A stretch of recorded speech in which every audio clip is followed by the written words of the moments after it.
Nous sommes dans le flou et ce séminaire a pour objectif non pas tant de le dissiper, mais au moins de l'expliquer et de savoir en quoi il nous gêne et ce que nous pouvons en faire.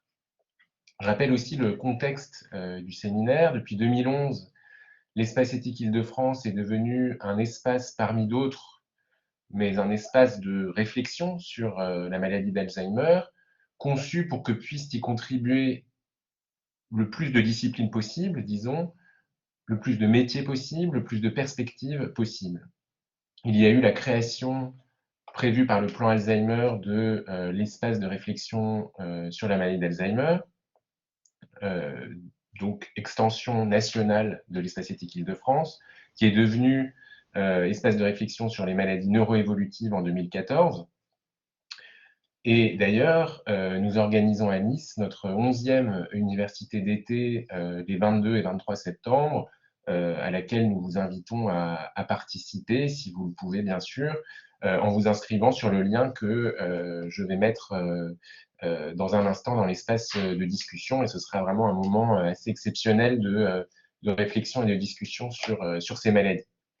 Il y a aussi depuis 2012 la participation de l'espace éthique Île-de-France au laboratoire d'excellence Distals, créé en 2012 donc, qui vise à explorer les processus biologiques impliqués dans la maladie d'Alzheimer, au sein duquel donc l'espace éthique travaille aux côtés de 7 autres équipes de recherche sur les enjeux éthiques et sociaux d'un diagnostic précoce de cette maladie. Voilà un peu le milieu dans lequel nous essayons de travailler. Et aujourd'hui, dans le cadre de ce séminaire, donc, nous recevons Léo Coutelet, qui en est aussi l'un des coordinateurs, maître de conférence à Paris-Saclay, directeur de l'équipe recherche en éthique et en épistémologie au sein de l'INSERM et de Paris-Saclay.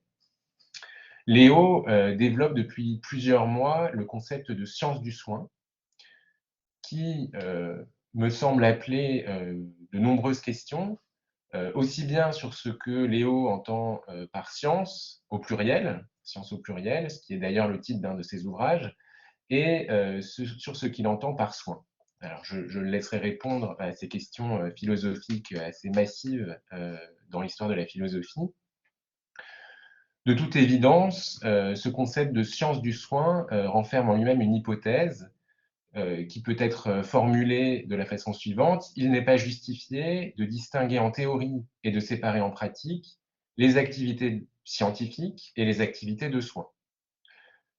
Les premières, contrairement à une idée globalement acceptées, les premières, donc les activités scientifiques, ne fournissent pas les fondements scientifiques nécessaires aux secondes. Les activités de soins reposent elles-mêmes sur des savoirs scientifiques dont il serait temps de reconnaître l'autonomie et de penser les apports à la compréhension du réel. On voit bien aussi à quel point ce concept de science du soin rebat les cartes, induit un réaménagement du paysage de la recherche, puisque les sciences médicales ne constituerait alors qu'une sous-catégorie des sciences du soin, aux côtés d'autres sciences, les sciences infirmières, les sciences du mouvement, par exemple. Donc je laisserai Léo, là encore, nous décrire ce paysage nouveau que son concept nous invite à dessiner.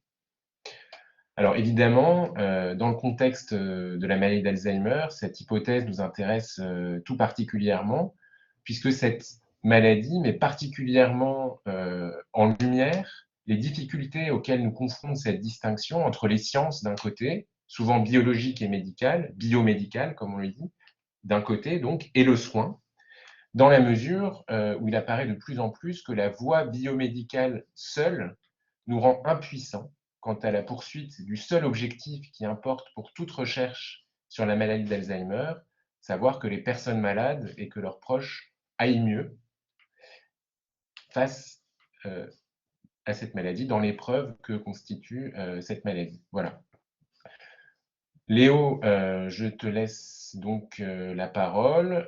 On a convenu d'une intervention de entre 30 et 45 minutes. Je te laisse voir. Et Vincent Israël Jost et Amélie Petit animeront donc la discussion et vous serez évidemment les bienvenus pour poser toutes les questions que vous souhaitez poser dans le chat ou à l'oral d'ailleurs. Vous pouvez prendre la parole.